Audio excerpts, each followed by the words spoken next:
ಶ್ರೀ ಹರಿವಾಯುಗುರುಭ್ಯೋ ನಮಃ. ಓಂ ವಂದೇ ವಿಷ್ಣುಂ ನಮಾಮಿ ಶ್ರಿಯಮಥ ಚ ಭುವಂ ಬ್ರಹ್ಮವಾಯೂ ಚ ವಂದೇ ಗಾಯತ್ರೀಂ ಭಾರತೀಂ ತಾಮಪಿ ಗರುಡಮನಂತಂ ಭಜೆ ರುದ್ರದೇವಂ ದೇವೀಂ ವಂದೇ ಸುಪರ್ಣೀಮಹಿಪತಿದಯಿತಾಂ ವಾರುಣೀಮಪ್ಯುಮಾಂತಾಂ ಇಂದ್ರಾದೀನ್ ಕಾಮಮುಖ್ಯಾನಪಿ ಸಕಲಸುರಾನ್ ತದ್ಗುರೂನ್ ಮದ್ಗುರೂಂಶ್ಚ ಅಭ್ರಮಂ ಭಂಗರಹಿತಂ ಅಜಡಂ ವಿಮಲಂ ಸದಾ ಆನಂದತೀರ್ಥಮತುಲಂ ಭಜೆ ತಾಪತ್ರಯಾಪಹಂ ಸಾಧಿತಾ ಕಿಲ ಸತ್ತತ್ವಂ ಬಾಧಿತಾ ಕಿಲ ದುರ್ಮತಂ ಬೋಧಿತಾ ಕಿಲ ಸನ್ಮಾರ್ಗಂ ಮಾಧವಾಖ್ಯಯತಿಂ ಭಜೆ ಸಂಸ್ಥಾನರಕ್ಷಣೆ ಶೂರಾನ್ ಪ್ರಸನ್ನಾನ್ ರಾಘವಾರ್ಚನೆ ಪ್ರಣಮಾಮಿ ಗುರುನ್ ನಿತ್ಯಂ ಪ್ರಸನ್ನಶೂರಮಾಧವಾನ್ ಪ್ರಸನ್ನಶೂರಮಾಧವ ಕರಾಬ್ಜೋತ್ಥಾನ್ ಯತೀಶ್ವರಾನ್ ವೀರರಾಮರತಾನ್ ವಂದೇ ವಿದ್ಯಾಸಾಗರಮಾಧವಾನ್ ಪೃಥ್ವೀಮಂಡಲಮಧ್ಯಸ್ಥಾಃ ಪೂರ್ಣಬೋಧಮತಾನುಗಾಃ ವೈಷ್ಣವಾಃ ವಿಷ್ಣುಹೃದಯಾಹತಾನ್ ನಮಸ್ಯೆ ಗುರುನ್ ಮಮ ಆಪಾದಮೌಳಿಪರ್ಯಂತಂ ಗುರುಣಾಮಾಕೃತಿಂ ಸ್ಮರೇತ್ ತೇನ ವಿಘ್ನಾಃ ಪ್ರಣಶ್ಯಂತಿ ಸಿದ್ಧ್ಯಂತಿ ಚ ಮನೋರಥಾಃ. ಶ್ರೀ ವಿದ್ಯಾವಲ್ಲಭಮಾನವತೀರ್ಥಗುರುಭ್ಯೋ ನಮಃ. ಹರಿ ಓಂ. ಓಂ ವಿಶ್ವಂ ವಿಷ್ಣುರ್ವಷಟ್ಕಾರೋ ಭೂತಭವ್ಯಭವತ್ಪ್ರಭುಃ ಭೂತಕೃದ್ಭೂತಭೃದ್ಭಾವೋ ಭೂತಾತ್ಮ ಭೂತಭಾವನಃ ಇಷ್ಟೋ ವಿಶಿಷ್ಟಶಿಷ್ಟೇಷ್ಟಶಿಖಂಡಿ ನಹುಷೋ ವೃಷಃ ಕ್ರೋಧಃ ಕ್ರೋಧವತ್ಕರ್ತ ವಿಶ್ವಬಾಹುರ್ಮಹೀಧರಃ. ನಮ್ಮ ವಿಷ್ಣು ಸಹಸ್ರನಾಮ ಪಾಠದಲ್ಲಿ ನಾವು ನಿನ್ನೆಯ ದಿನ ಕ್ರೋಧ ಅಥವಾ ಕ್ರೋಧಜ್ಞ ಎಂಬ ಭಗವನ್ ನಾಮವನ್ನು ಹೇಳ್ಕೊಳ್ತಾ ಭಗವಂತ ಕ್ರೋಧದ ಸ್ವಭಾವವು ಕೂಡ ಭಗವಂತನಿಂದಲೇ ನಿಯಮನ ಮಾಡಲ್ಪಟ್ಟಿದ್ದು, ಭಗವಂತನು ಕ್ರೋಧದಲ್ಲಿ ಅಂತರ್ಯಾಮಿಯಾಗಿದ್ದು ಅದನ್ನು ಪ್ರೇರಿಸುತ್ತಾ ಇರ್ತಾನೆ. ಆದ ಕಾರಣ ಅವನಿಗೆ ಕ್ರೋಧ ಅಂತ ಹೆಸರು. ಇಲ್ಲಿ ನಮಗೆ ಒಂದು ಪ್ರಶ್ನೆ ಬರಬಹುದು. ಭಗವಂತನು ಕ್ರೋಧದಲ್ಲಿ ಅಂತರ್ಯಾಮಿಯಾಗಿ ಇದ್ದು ಅದನ್ನು ಪ್ರೇರಣೆ ಮಾಡ್ತಾನೆ ಅಂದರೆ ಕ್ರೋಧದಲ್ಲೇ ಇರ್ತಾನೆ ಅಂತ ಅರ್ಥ ಆಯಿತು. ಕ್ರೋಧದಲ್ಲೇ ಇದ್ದಾಗ ಆ ಕ್ರೋಧ ಎಂಬ ದೋಷ ಅದರಲ್ಲೇ ಅವನಿರುವಾಗ ಆ ಕ್ರೋಧ ಎಂಬ ದೋಷ ಇವನಿಗೆ ಭಗವಂತನಿಗೆ ಅಂಟುವುದಿಲ್ಲವಾ ಅಂತ ಪ್ರಶ್ನೆ. ಹೌದು, ನಾವೆಲ್ಲಾದರೂ ಬುರದೆ ಇರುತ್ತೆ, ಬುರದೆ ಇದ್ದ ಕಡೆ ನಾವು ಹೋಗ್ತೇವೆ, ಅಲ್ಲಿ ತುಳಿತೇವೆ, ತುಳಿದಾಗೆಲ್ಲ ಅದು ಅಲ್ಲಿ ಹೋದಾಗ ನಮಗೆ ಹಾಗೇ ಆಗುತ್ತೆ. ಎಷ್ಟಿಲ್ಲ ಅಂದರೂ ಎಲ್ಲಿ ಒಂದು ನಮಗೆ ತೊಂದರೆ ಆಗುತ್ತೋ ಅಲ್ಲಿ ಹೋದಾಗ ನಮಗೆ ಅದು ಅದರ ಅಂಟ್ಕೊಳ್ಳುತ್ತೆ. ಕೆಸರಿರುತ್ತೆ, ಕೆಸರು ಅಂಟ್ಕೊಳ್ಳುತ್ತೆ. ಹಾಗೆ ಭಗವಂತ ಕ್ರೋಧದಲ್ಲೇ ಇದ್ದಾಗ ಅವನಿಗೆ ಕ್ರೋಧ ಆ ದೋಷ ಅವನಿಗೆ ಅಂಟುವುದಿಲ್ಲವಾ ಅಂದರೆ ಖಂಡಿತವಾಗಿ ಅವನಿಗೆ ಅಂಟುವುದಿಲ್ಲ.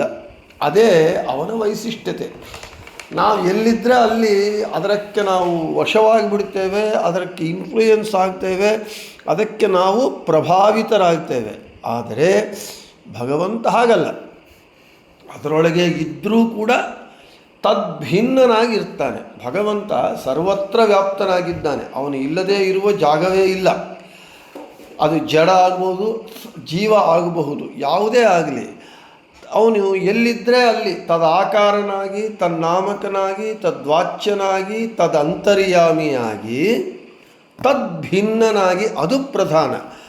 ಅವನು ಯಾವ ಪದಾರ್ಥದಲ್ಲಿದ್ದರೆ ಆ ಪದಾರ್ಥದ ಆಕಾರದಲ್ಲಿ, ಹೆಸರಿನಲ್ಲಿ ಅದರಲ್ಲಿ ಅಂತರ್ಯಾಮಿಯಾಗಿ ಇದ್ದು ಅದರಿಂದ ಭಿನ್ನನಾಗಿರ್ತಾನೆ. ಅದೇ ಅದನ್ನು ಅವನು ಆಗೋದಿಲ್ಲ. ಅದು ಭಗವಂತನ ವೈಶಿಷ್ಟ್ಯ. ಆದರೆ ಇದಕ್ಕೆ ಒಂದು ದೃಷ್ಟಾಂತ ಏನು ಅಂತ ಹೇಳಿದರೆ, ಜೈಲಿದೆ, ಜೈಲಿಗೆ ಸೂಪರಿಂಟೆಂಡೆಂಟ್ ಇರ್ತಾನೆ, ಜೈಲ್ ಸೂಪರಿಂಟೆಂಡೆಂಟ್.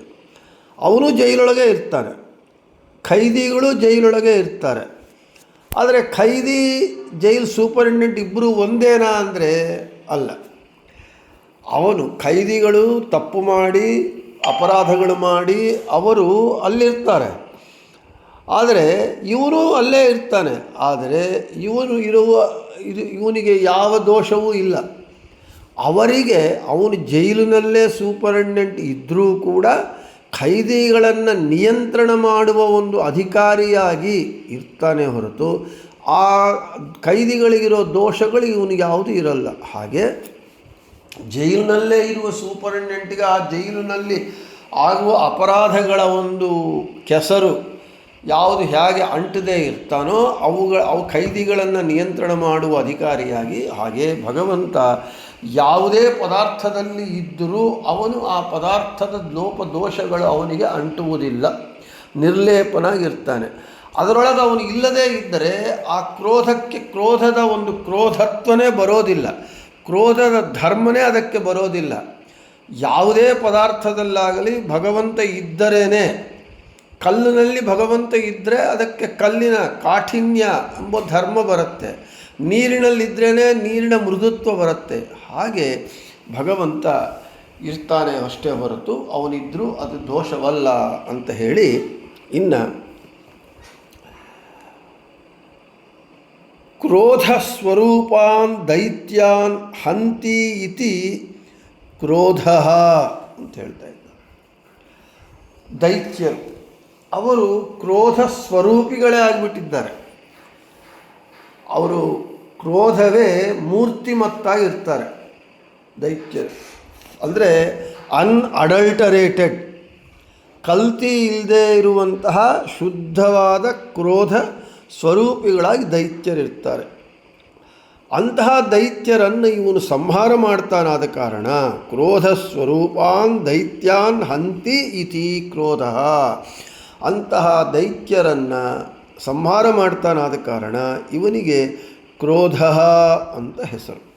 ಇನ್ನು ಮಹಾಭಾರತ ತಾತ್ಪರ್ಯ ನಿರ್ಣಯದಲ್ಲಿ ಆಚಾರ್ಯರು ಹೇಳ್ತಾರೆ, ಅಜ್ಞಾನಾದಿ ಸ್ವರೂಪಸ್ತು ಕಲಿರ್ದುರ್ಯೋಧನ ಸ್ಮೃತಃ ವಿಪರೀತಂತೂ ಯದ್ ಜ್ಞಾನಂ ದುಶ್ಯಾಸನ ಇತೀರಿತಃ ನಾಸ್ತಿಕ್ಯಂ ಶಕುನಿರ್ನಾಮ ಸರ್ವದೋಷಾತ್ಮಕಃ ಪರೇ ಧಾರ್ತರಾಷ್ಟ್ರಾಃ ಅಂತೇಳಿ. ಇನ್ನು ಉತ್ತಮ ಜೀವರು ಹೇಗೆ ಅವರು ಗುಣಸ್ವರೂಪಿಗಳೇ ಆಗಿರ್ತಾರೋ, ಉತ್ತಮ ಜೀವರು ಜೀವೋತ್ತಮರು ಬ್ರಹ್ಮ, ಆತನ ಸಾತ್ವಿಕ ಮಹತ್ತತ್ವಕ್ಕೆ ಆತ ಅಭಿಮಾನಿ ದೇವತೆ. ಅಂದರೆ ಉತ್ತಮ ಜೀವಾತ್ಮರು ಗುಣಸ್ವರೂಪಿಗಳಾಗೇ ಇರ್ತಾರೆ. ಅವರ ಗುಣ ಬೇರೆ ಅಲ್ಲ, ಅವರ ಸ್ವರೂಪವೇ ಹಾಗೇ ಇರ್ತಾರೆ. ಹಾಗೆ ದುಷ್ಟರೂ ಕೂಡ ದೋಷ ಸ್ವರೂಪಿಗಳಾಗೇ ಇರ್ತಾರೆ. ಆದ ಕಾರಣ ಈ ದೈತ್ಯರು ದೋಷ ಪ್ರಮುಖ ಕ್ರೋಧ ಸ್ವರೂಪಿಗಳಾಗಿರ್ತಾರೆ. ಅದರ ಅಜ್ಞಾನಾದಿ ಸ್ವರೂಪಸ್ತು ಕಲಿರ್ದುರ್ಯೋಧನ ಸ್ಮೃತಃ, ಈ ದುರ್ಯೋಧನಸ್ತು ಕಲಿಹಿ, ಆ ಕಲಿಯ ಅವತಾರವೇ ದುರ್ಯೋಧನ. ಅವನಲ್ಲಿ ಈ ತಾಮಸತನ, ಕೆಟ್ಟತನ, ದುಷ್ಟತನ ಎಂಬುದು ಅವನು ಅದಕ್ಕೆ ಮೂರ್ತಿಮತ್ತಾಗಿದ್ದಾನೆ. ವಿಪರೀತಂತು ಯಜ್ಞಾನಂ ದುಶ್ಯಾಸನ ಇದೆ. ಅದನ್ನು ವಿಪರೀತ ಜ್ಞಾನವುಳ್ಳವರು ಈ ದುಶ್ಯಾಸನ ಮೊದಲಾದರು. ಹೀಗೆ ನಾಸ್ತಿಕ್ಯಂ ಶಕುನಿರ್ನಾಮ, ನಾಸ್ತಿಕ ಶಕುನಿ, ಹೀಗೆ ಎಲ್ಲ ದೋಷಾತ್ಮಕವಾಗೇ ಇರ್ತಾರೆ. ಇವಾಗ ನಮಗೆ ಧೃತರಾಷ್ಟ್ರ ಅಂದರು, ನಮಗೆ ಧೃತರಾಷ್ಟ್ರ ಎಂಬ ಶಬ್ದವೇ ಧೃ ಎಂಬುವಂತಹ ಧಾತು ಧಾರಣ ಪೋಷಣೆಯೋ, ರಾಷ್ಟ್ರ ಶಬ್ದಕ್ಕೆ ಉಪದ್ರವಗಳು ಅಂತ ಅರ್ಥ. ಅಂದರೆ ಉಪದ್ರವಗಳು ಅಂದರೆ ಸಾಂಸಾರಿಕ ಉಪದ್ರವಗಳು. ಧೃತರಾಷ್ಟ್ರ ಅಂತ ಹೇಳಿದರೆ ಸಾಂಸಾರಿಕ ಉಪದ್ರವಗಳನ್ನು ಧರಿಸಿದವನು, ಅಂದರೆ ಸಾಂಸಾರಿಕ ಉಪದ್ರವಗಳಿಂದ ಕೂಡಿರುವವನು ಧೃತರಾಷ್ಟ್ರ. ಆದರೆ ದುರ್ಯೋಧನ ಹಾಗಲ್ಲ, ಅವನು ಸ್ವರೂಪವೇ ದುಷ್ಟ. ಆದ ಕಾರಣ ಹೀಗೆ ಉತ್ತಮ ಜೀವರು ಹೇಗೆ ಗುಣಸ್ವರೂಪಿಗಳಾಗಿರ್ತಾರೋ ದುಷ್ಟರು ದೋಷಸ್ವರೂಪಿಗಳಾಗಿರ್ತಾರೆ.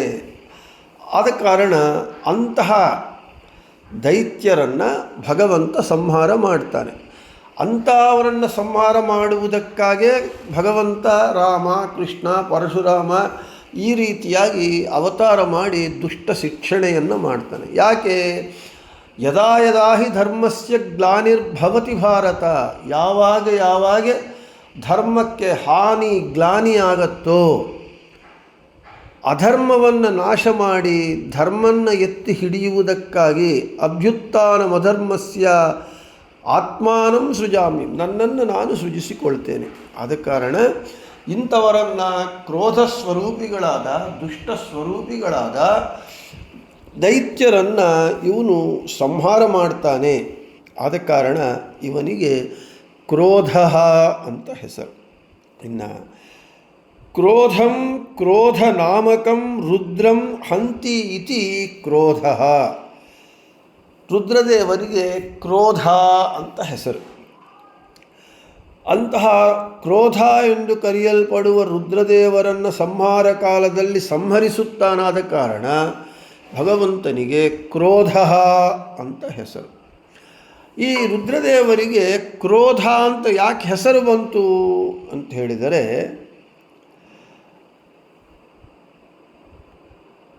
ಕ್ರೋಧಂ ದುರ್ವಿಷಹಂ ಜಾತಂ ನಿಯಂತುಮುಪಚಕ್ರಮೆ ಧಿಯಾ ನಿಗೃಹ್ಯಮಾಣೋಪಿ ಭುವೋರ್ಮಧ್ಯಾತ್ ಪ್ರಜಾಪತೆ ಸದ್ಯೋ ಅಜಾಯತ ತನ್ಮನ್ಯು ಕುಮಾರೋ ನೀಲಲೋಹಿತಃ.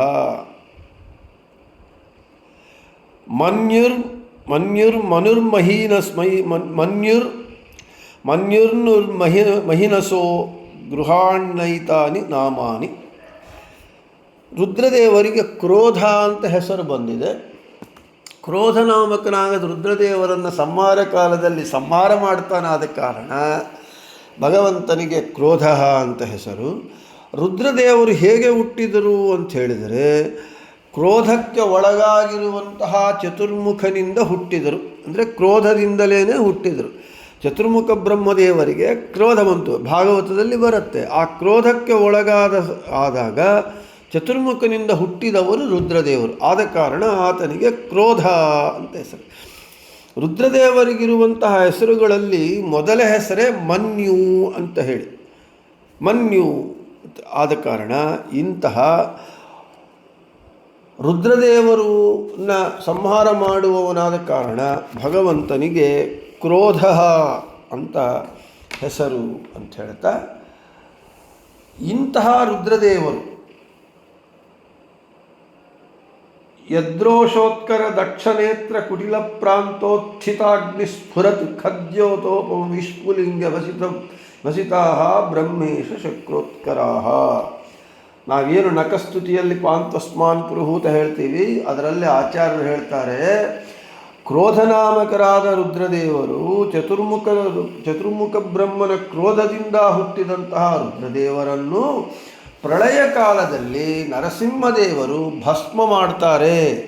ಯದ್ರೋಷೋತ್ಕರ ದಕ್ಷನೇತ್ರ ಕುಟಿಲ ಪ್ರಾಂತೋತ್ಥಿತಾಗ್ನಿ ಸ್ಫುರತು ಖದ್ಯೋತೋ ವಿಷ್ಪುಲಿಂಗ ಭಸಿತಾ ಬ್ರಹ್ಮೇಶ ಶಕ್ರೋತ್ಕರಾ. ಆದ ಕಾರಣ ನರಸಿಂಹದೇವರಿಂದ ರುದ್ರದೇವರು ಭಸ್ಮರಾಗುತ್ತಾರೆ ಪ್ರಳಯ ಕಾಲದಲ್ಲಿ. ಅಂತಹ ರುದ್ರದೇವರನ್ನು ಭಸ್ಮ ಮಾಡುತ್ತಾರಾದ ಕಾರಣ ಭಗವಂತನಿಗೆ ಕ್ರೋಧ ಅಂತ ಹೆಸರು. ಇನ್ನು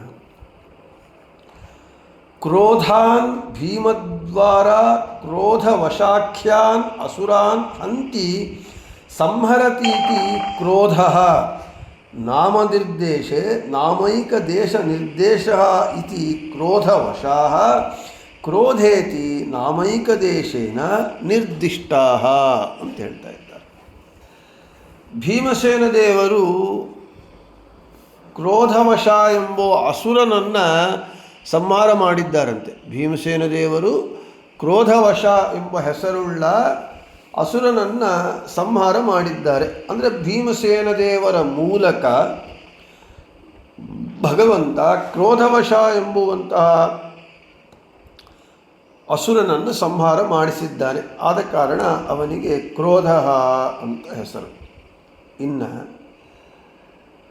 ಅಗ್ರೇ ನಿಧಾಯ ಮಣಿಮಂತ ಮಜೇಯಮುಗ್ರಂ ಶಂಭೋರ್ವರಾತ್ ವಿವಿಧ ಶಸ್ತ್ರ ಮಹಾಸ್ತ್ರವೃಷ್ಟ್ಯ ತಾನ್ ಸರ್ವ ರಾಕ್ಷಸಗಣಾನ್ ಮಣಿಮತ್ಸಮೇತಾನ್ ಭೀಮೋ ಜಘಾನ ಸಪದಿ ಪ್ರವರೈಃ ಶರೌಘೈಃ ಅವಧ್ಯಾಂಸ್ತಾನ್ ಕ್ಷಣೇನೈವ ಹತ್ವಾ ಭೀಮೋ ಮಹಾಬಲಃ ರಣೇ ಕ್ರೋಧವಶಾನ್ ಸರ್ವಾನತಿಷ್ಯತ್ ಗಿರಿಮೂರ್ಧನಿ. ಮತ್ತು ಏವಾಮೃಧೇ ಸಮಿತಿಶಾಲಿನ ಆತ್ತಚಾಪಾಹ ಕಾಂಬೋಜ ಮತ್ಸ್ಯ ಕುರು ಸೃಂಜಯ ಕೈಕಯಾರ್ಣಾಃ ಯಾಸ್ಯಂಚ ದರ್ಶನಮಿತಾ ಬಲಪಾರ್ಥ ಭೀಮ ವ್ಯಾಜಾಹ್ವಯೇನ ಹರಿಣಾ ನಿಲಯಂ ತದೀಯಂ ಇತಿ ಚತುರ್ಮುಖೋಪದಿಷ್ಟದಿಶಾ ಭೀಮೇನ ನಿಹತಾ ಅಪಿ ಕ್ರೋಧವಶಾಃ ಭೀಮ ವ್ಯಾಜಾಹ್ವಯೇನ ಹರಿಣೈವ ನಿಹತಾ ಇತಿ ಸಿದ್ಧಂ. ಪಾಂಡವರು ವನವಾಸ ಮಾಡುವಾಗ ದ್ರೌಪದಿ ದೇವಿ ಸೌಗಂಧಿಕಾ ಪುಷ್ಪ ಬೇಕು ಅಂತ ಕೇಳಿದಾಗ ಸೌಗಂಧಿಕಾ ಪುಷ್ಪವನ್ನು ತರಲಿಕ್ಕೆ ಮೇರುವಿನ ಶಿಖರದಲ್ಲಿರುವ ಆ ಸೌಗಂಧಿಕಾ ವನಕ್ಕೆ ಭೀಮಸೇನ ದೇವರು ಹೋದರು. ಅಲ್ಲಿ ಈ ಮಣಿಮಂತ ಮೊದಲಾದಂತಹ ಕ್ರೋಧವಶ, ಮಣಿಮಂತನೇ ಪ್ರಮುಖನಾಗಿರುವಂತಹ ಕ್ರೋಧವಶ ಎಂಬ ರಾಕ್ಷಸರನ್ನು ಸಂಹಾರ ಮಾಡಿದರು ಭೀಮಸೇನ ದೇವರು. ಭೀಮಸೇನ ದೇವರು ಸ್ವತಂತ್ರವಾಗಿ ಮಾಡಿದರ ಅಂತ ಹೇಳಿದರೆ ಅಲ್ಲ. ಇತಿ ಚತುರ್ಮುಖೋಪದಿಷ್ಟದಿಷ್ಟದಿಶಾ ಭೀಮೇನ ನಿಹತ ಈ ಕ್ರೋಧವಶಃ ಭೀಮ ವ್ಯಾಜಾಹ್ವಯೇನ ಹರಿಣೈವ ನಿಹತ ಇತಿ ಸಿದ್ಧಂ. ಭೀಮಸೇನ ದೇವರೇ ಆ ಕ್ರೋಧವಶ ಎಂಬುವ ದೈತ್ಯನನ್ನು ಸಂಹಾರ ಮಾಡಿದರೂ ಭಗವಂತನೇ ಭೀಮಸೇನ ದೇವರ ಮೂಲಕ ಆ ಕ್ರೋಧವಶ ಎಂಬುವ ದೈತ್ಯನನ್ನು ಸಂಹಾರ ಮಾಡಿಸಿದ್ದಾನೆ. ಆದ ಕಾರಣ ಹರಿಣೈವ ನಿಹತ ಇತಿ ಸಿದ್ಧಂ. ಭಗವಂತನಿಂದಲೇ ಹರಿಯಿಂದಲೇ ಆ ಕ್ರೋಧವಶ ಎಂಬುವ ದೈತ್ಯ ಸಂಹಾರ ಮಾಡಲ್ಪಟ್ಟಿದ್ದಾನೆ. ಇಲ್ಲಿ ನಮಗೆ ಇನ್ಸ್ಟ್ರುಮೆಂಟ್ ಪ್ರಧಾನ ಅಲ್ಲ. ಕೊಡಲಿ ಕತ್ತಿ ಯಾರ ಕೈಯಲ್ಲಿದ್ದರೂ ಅದು ಗಾಯ ಮಾಡುತ್ತೆ. ಆದರೆ ಆ ಗಾಯ ಮಾಡಿಸುವವನು ಇದು. ಆದ ಕಾರಣ ಭೀಮಸೇನ ದೇವರು ಒಂದು ಇನ್ಸ್ಟ್ರುಮೆಂಟ್ ಅಂತೆ.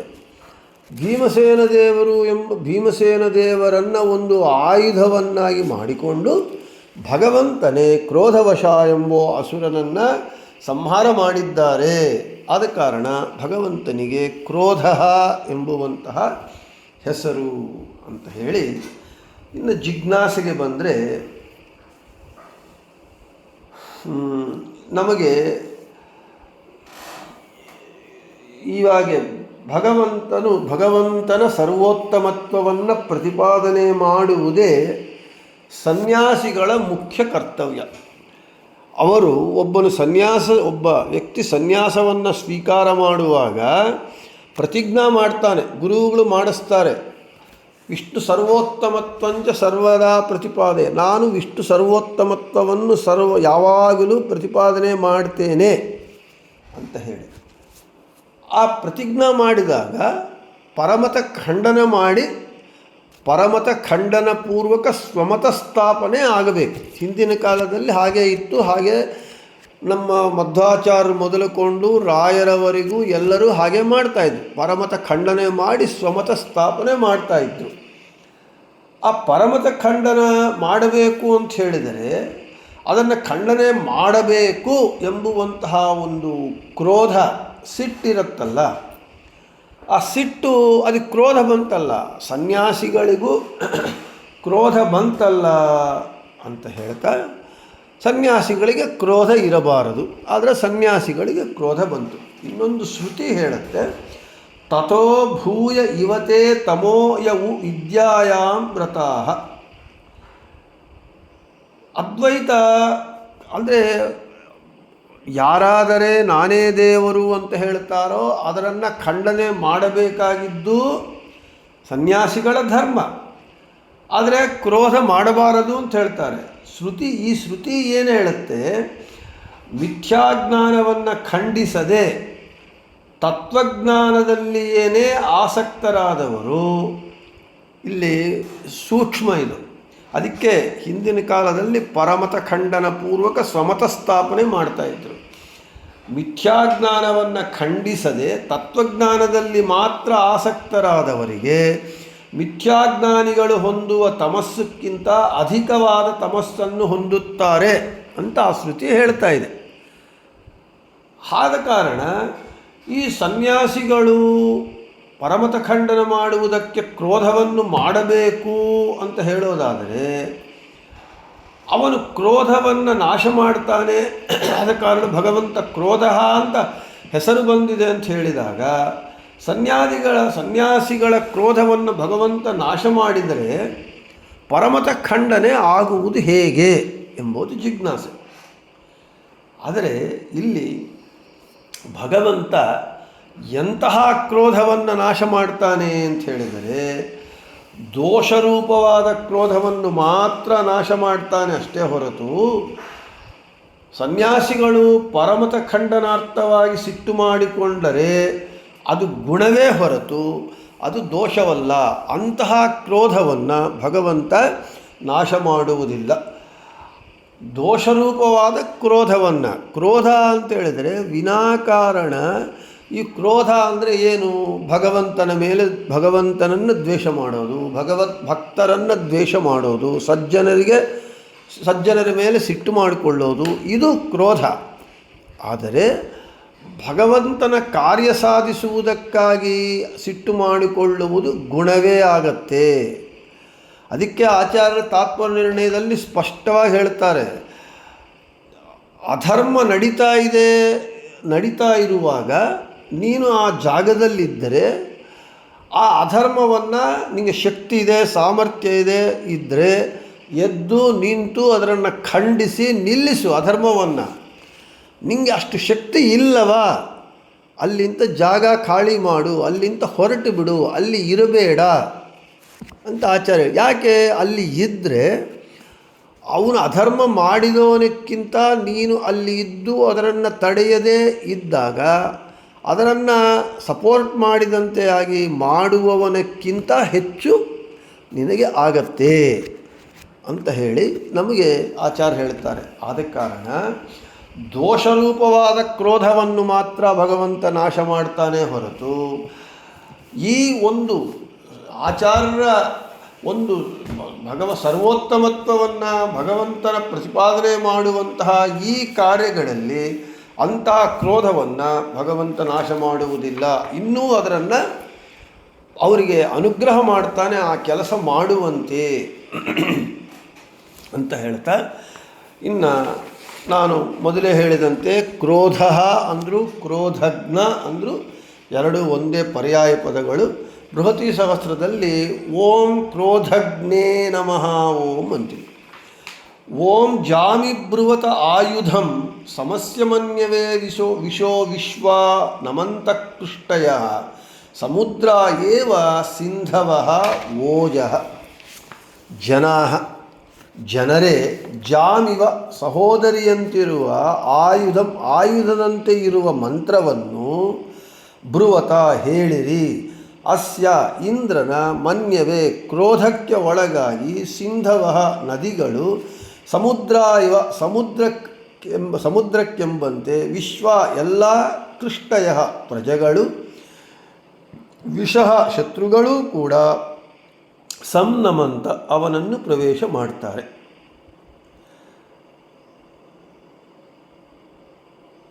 ನಮಗೆ ಆಪತ್ತು ಬಂದಾಗ, ಸಂಕಟ ಬಂದಾಗ ನಮ್ಮ ಬೆಂಗಾವಲಾಗಿ ನಮ್ಮ ಸಹೋದರರು ನಿಲ್ತಾರೆ. ಹಾಗೆ ನಿಂತು ನಮಗೆ ಬಲವನ್ನು ಕೊಡ್ತಾರೆ. ಹಾಗೆ ನಮ್ಮ ಆಪತ್ತಿಗೆ ಪರಿಹಾರವಾದದ್ದು ಯಾವುದು ಅಂತ ಹೇಳಿದರೆ ದಾರಿ ತೋರಿಸುವುದು, ಯಾವುದು ಆಯುಧ ನಮಗೆ ಯಾವುದು ಬ್ರಾಹ್ಮಣರಿಗೆ ಮುಖ್ಯವಾಗಿ ಅಂದರೆ ಭಗವಂತನ ಮಂತ್ರವೇ ಆಯುಧ. ಅದಕ್ಕೆ ನಾವು ಬ್ರಾಹ್ಮಣರಾದವರು ಅಸ್ತ್ರಶಸ್ತ್ರಗಳು ಹಿಡಿಯಬೇಕಾಗಿಲ್ಲ, ಮಂತ್ರಸಿದ್ಧಿ ಹೊಂದಿಬಿಟ್ರೆ ಸಾಕು. ಯಾಕೆ? ಮಂತ್ರಾಧೀನಂತು ದೈವತಂ ತನ್ಮಂತ್ರಂ ಬ್ರಾಹ್ಮಣಾಧೀನಂ ಬ್ರಾಹ್ಮಣೋ ಮಮ ದೇವತ. ಮಂತ್ರಸಿದ್ಧಿ ಹೊಂದಿದಂತಹ ಬ್ರಾಹ್ಮಣರು ನನಗೆ ದೇವತೆಗಳು. ಮಂತ್ರಸಿದ್ಧಿ ಹೊಂದಿರುವಂತಹ ಮಂತ್ರಗಳಿಗೆ ದೇವತೆಗಳ ಅಧೀನರು. ಆ ಮಂತ್ರಗಳನ್ನು ಸಿದ್ಧಿ ಪಡೆದವರು ಬ್ರಾಹ್ಮಣರು, ಅಂಥ ಬ್ರಾಹ್ಮಣ ನನಗೆ ದೇವತೆಗಳು ಅಂತೇಳಿ. ಆದ ಕಾರಣ ನಮಗೆ ಆಯುಧದಂತೆ ಉಪಯೋಗ ಪಡುವ ಮಂತ್ರ ಯಾವುದು ಅಂತ ಹೇಳಿದ್ರೆ, ಆಯುಧ ಯಾವುದು ಅಂದರೆ ಹರಿಯ ಮಂತ್ರವೇ. ಅದನ್ನೇ ನಾವು ಹೇಳಬೇಕು. ನದಿಗಳೆಲ್ಲವೂ ಕೂಡ ಹರಿದು ಕೊನೆಗೆ ಎಲ್ಲಿ ಹೋಗುತ್ತೆ? ಸಮುದ್ರವನ್ನೇ ಸೇರುತ್ತೆ. ಆ ನದಿಗಳೆಲ್ಲವೂ ಸಮುದ್ರವನ್ನೇ ಸೇರಬೇಕು. ಹಾಗೆ ಪ್ರಜೆಗಳು, ಶತ್ರುಗಳೆಲ್ಲರೂ ಕೂಡ ಭಗವಂತನ ಸಂಕಲ್ಪದಂತೆಯೇ ಸಾಗುತ್ತಾರೆ ಹೊರತು ಭಗವಂತನ ಇಚ್ಛೆಗೆ ವಿರುದ್ಧವಾಗಿ ಯಾರೂ ಹೋಗುವುದಕ್ಕೆ ಸಾಧ್ಯವಾಗುವುದಿಲ್ಲ ಅಂತ ಹೇಳ್ತಾ, ಕ್ರೋಧೇನ ಶತ್ರುನ್ ಹಂತಿ ಇತಿ ಕ್ರೋಧಜ್ಞ ಮೂರ್ತಿರತ್ರ. ಶತ್ರುಗಳನ್ನು ಕೊಲ್ಲುವುದರಿಂದ ವಿಷ್ಣುವನ್ನು ಕ್ರೋಧಜ್ಞ, ಕ್ರೋಧ ಅಂತ ಭಗವಂತನಿಗೆ ಹೆಸರು. ಆದ ಕಾರಣ ನಾವು ಆ ಭಗವಂತನ ಮಂತ್ರವನ್ನು ಪಡೆಯಬೇಕು. ಅದಕ್ಕೆ ಸಕಲ ದುರಿತಾಪಹಾರ ನರಸಿಂಹ ಮಂತ್ರ. ಒಂದೊಂದು ಮಂತ್ರ ನಮಗೆ, ಒಂದು ನರಸಿಂಹ ಮಂತ್ರವನ್ನು ನಾವು ಸಿದ್ಧಿ ಹೊಂದಿದರೆ ನಾವು ಶತ್ರುಗಳನ್ನೆಲ್ಲ ನಾಶ ಮಾಡುವುದು. ಉಗ್ರಂ ವೀರಂ ಮಹಾವಿಷ್ಣುಂ ಜಲಂತಂ ಸರ್ವತೋಂ ಸಿಂಹಂ ಭೀಷಣಂ ಭದ್ರಂ ಮೃತ್ಯುಂ ನಮಾಮ್ಯಹಂ. ಈ ರೀತಿಯಾಗಿ ನಮ್ಮ ಮಂತ್ರಸಿದ್ಧಿ, ಮಂತ್ರ ನಮಗೆ ಆಯುಧವಾಗಿದೆ. ಹಾಗೆ ಭಗವಂತ ಕ್ರೋಧದಿಂದ ಕೂಡಿಕೊಂಡಿರುವ ಶತ್ರುಗಳನ್ನು ನಾಶ ಮಾಡ್ತಾನಾದ ಕಾರಣ ಅವನಿಗೆ ಕ್ರೋಧಜ್ಞ ಅಥವಾ ಕ್ರೋಧ ಎಂಬುವಂಥದ್ದು ಭಗವಂತನಿಗೆ ಹೆಸರು ಅಂತ ಹೇಳಿದಲ್ಲಿ ಇವತ್ತು ಪಾಠವನ್ನು ಮುಗಿಸಿ ನಾಳೆ ನಾವು ಕ್ರೋಧಕೃತ್ ಎಂಬುವಂತಹ ನಾಮವನ್ನು ಹೇಳಿಕೊಳ್ಳೋಣ ಅಂತ ಹೇಳ್ತಾ, ಶ್ರೀಕೃಷ್ಣಾರ್ಪಣಮಸ್ತು, ಮಧ್ವೇಶಾರ್ಪಣಮಸ್ತು. ಎಲ್ಲರಿಗೂ ಶುಭ.